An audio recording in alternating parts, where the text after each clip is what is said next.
mahilig ka sa hopya and then mahilig ka din sa Choco Moist Cake, well, I got you! Ito ang gagawin natin ngayon. Dahil ang hopya na ito, ang palaman niya po ay real Choco Moist Cake. Ito mismo ang recipe ko na ginagamit sa mga cake orders ko. Kaya talagang totoo at purong-puro walang extender. O, subukan natin ha. Ipapakita ko sa inyo.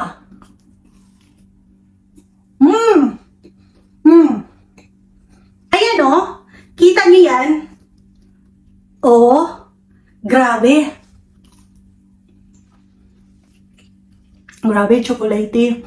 And flaky siya. Una natin gawin ang ating buttermilk. Maglagay lang tayo ng white vinegar sa ating fresh milk or di kaya sa ating evap. Haluin mabuti at isit aside. Sa isang mixing bowl, paghalo-haluin lang natin ang ating mga dry ingredients. Isisef natin ito at least 3 times. Sa akin yun ha. Pero kung isang bisis sa inyo, okay lang din yun. Maganda kasi ang kinalabasan ng cake natin kung salain natin siya ng ilang bisis. Preference ko lang yun. Pero kung salain yun ng isang bisis, okay lang din yun. Maganda kasi ang kinalabasan ng cake natin kung salain siya ng ilang bisis. Sa separate bowl, paghaluin naman natin ang ating mga wet ingredients. Sa itlog naman, kung large, 2 lang po. At kung wala naman kayong brown sugar, pwede po ang white sugar. Pero sa Choco Moist Cake, mas maganda pong gamitin ang brown sugar or 50-50. Half white and half brown. I-mix lang natin hanggat ma-dissolve ang ating sugar. Alam nyo ba, sa totoo lang, madali lang pong gawin ang hopya. Ang nakakatagal lang po ang paggawa ng palaman. The rest, ay nako, hindi po kakain ng malaking oras. Ngayon, i-combine natin gradually ang ating dry ingredients at wet ingredients. Dahan-dahan lang po, huwag po nating i-overmix. Pag makita nating na mix na siya, okay na po yan. Dahil sasalain pa natin yan, so mamimix pa po siya. Huwag na huwag po nating gawing overmix ang ating mga butter tuwing gumagawa tayo ng mga cake kasi masisira po ang ating cake, pangit po at hindi po palpak po talaga ang ating cake pag ma-overmix. Dito sa video, mukhang mabilis lang po pero hindi talaga yan mabilis sa totoong buhay. Nakapass forward lang tayo dahil, ay nako, alam ko na mag-skip kayo pag masyadong mahaba ang ating video. Every time na mag-edit ako, sinusubukan ko talaga mapaiksi ang ating mga video. Kaso nga lang, hindi talaga lahat ng oras pwede nating ma-shorten ang lahat ng bagay. Hindi talaga ma-shortcut. May process talaga. Kaya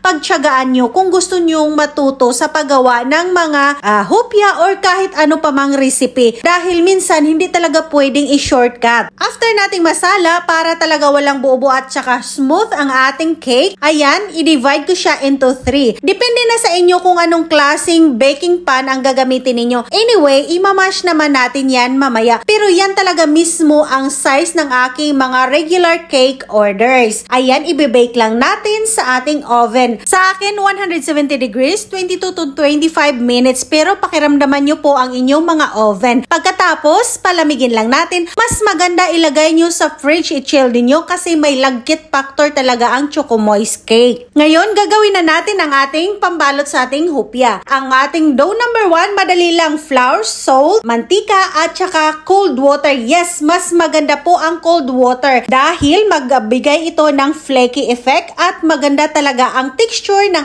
ating pambalot. At kung nagkamali ka, normal water ang nagamit mo, okay lang yan, huwag kang magpanik, i-chill lang yan, okay na po yan. Ganyan lang po, hindi na kailangan pakinisin natin. Pag nakita nating well combine na siya at na-absorb na ang ating water, stop ka na dyan at gawin na natin ang ating pangalawang dough. Next, i-combine lang natin ang ating flour, konting sugar at unsalted butter. Kung wala pong sugar, okay na po yan. Kasi po, nireduce ko talaga siya dahil ang ating Choco Moist ay matamis na po. Ayaw ko namang magka-diabetes kayo, no? Kung gusto nyo matamis ay well, pwede po yang dagdagan. Pagbandingin lang natin sila together and that's it. Ganun lang kabilis. By the way, ang margarine pwede po nating gamitin dito. Magdas lang tayo ng konting harina. Pero kung kaya nyong i-manage na walang harina, ay gawin nyo po. Mas maganda po yun. Normally, iyan po ang ginagawa kong. Ito, pinapakita ko lang po kasi hindi naman lahat ng mga working table ay kagaya sa akin. At anyway, hindi po yan didikit dahil mamantika po yung mga dough natin. Yung butter at saka yung mantika na hinalo natin sa una ay hindi na po siya didikit sa ating mga table. Pagkatapos nating mapalapad ang unang dough natin, ipapatong naman natin yung pangalawang dough natin. It doesn't matter sa size or shape ng ating mga dough dahil yung pagka-imperfect niya, yun po ang magdala ng magandang texture. Yung layering niya, iba't ibang dimension. Yes,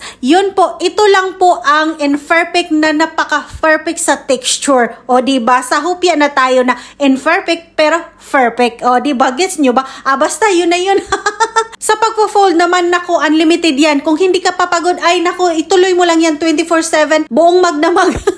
Pagpatuloy mo lang yan. Basta, importante, ma-fold siya ng ma-fold. Pagkatapos nating i-fold, i-cover lang natin. Sa akin, tela lang ang gagamitin ko dahil gagawin ko naman siya agad. Pero kung kinabukasan nyo pa gawin, may mga appointment kayo dahil may mga lakad kayo, hindi po yan masisira. Isi-seld nyo lang ng cling wrap. Habang naka-chilled ang ating dough, gawin naman natin ang ating Choco Moist. Galing din to sa chiller. Imamash lang natin at maglagay din tayo ng condensed milk para mabilog-bilog natin ang ating mga palaman. Para lang tayong nagagawa ng choco balls. Sa paglagay po ng condensed milk, tansya-tansya lang po. Palakasan lang po ng pakiramdam. Minsan sa mga buhay natin, sa mga ginagawa natin, kailangan magka-degree or masteral tayo ng pakiramdam. Ngayon naman, para hindi dumikit, maglagay tayo ng mantika kasi malagkit itong Choco Moist natin. Nasabi ko na nga, diba? Jolet. Ayan, bibilog-bilogin lang natin ayon sa size na gusto natin. Ito kasi hindi ko na siya tinitimbang, pero kung pang negosyo, timbangin nyo para pantay-pantay. Ito kasi is nag-crave kami at may pagbigyan po ako. 24 po ang nagawa ko. Maganda po ang size nito. Talaga namang panalo pack na pack.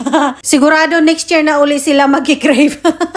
Anyway, ayan, palaparin na natin ang ating dough. Ayan, malapit na tayo sa katotohanan. Palaparin lang natin yan. Siguro mga 20 inch ang haba. Tapos mga 10 ang lapad. Basta, yun na yun. Basta, inano ko lang siya ng 24 pieces. Hindi po makapal yan ha. Manipis lang po yung balot niya. Kaya hindi nakakaumay. Solve na solve. Mas makapal, mas malaman po yung palaman natin. Hindi po mangibabaw yung pambalot natin ha. Hindi dapat na ganun. Dapat yung palaman po marami. Kasi po nakakainis po yung mga hopya na tinitipid sa palaman at hindi pa masarap. Ganyan po dapat ang dough ninyo. Pliable, malambot, hindi matigas para hindi rin matigas ang inyong mga hopya. Ngayon naman, para presentable at perfect looking ang inyong mga hopya, gumamit tayo ng cookie cutter. Depende yan sa inyo, pero mas maganda yung plain. Pero kung gusto niyo ng design, ay okay po. Dito naman sa pagpalapad, pwede tayong gumamit ng manual, kamay lang po, hindi na gamitan natin ng rolling pin. Depende yan sa inyo kung saan mas komportable sa inyo. At saka sa pagbabalot, hindi kailangang perfect na perfect. Kung may mga nakausli or nakalabas na mga palaman, okay lang yan. Dahil nagbibigay ganda po yan sa ating mga hopya. Kasi naman, di ba, ang hopya natin is not perfect talaga. And perfect talaga ang ating hopya. Pero perfect sa sarap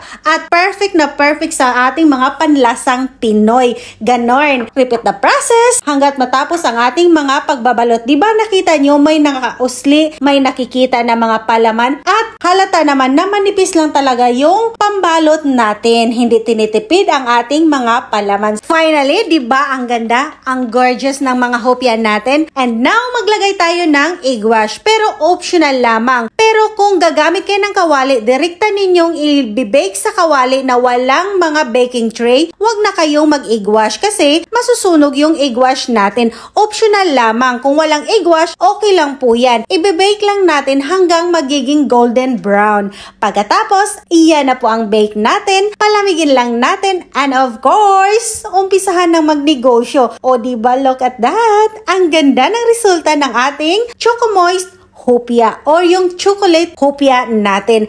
Puro-porong chocolate, hindi po ginamitan ng extender. Sa mga nanay dyan na walang mga oven, huwag kayong mag-alala dahil may tutorial na tayo dyan kung paano gagawin ang hopya natin sa pamamagitan ng kawali.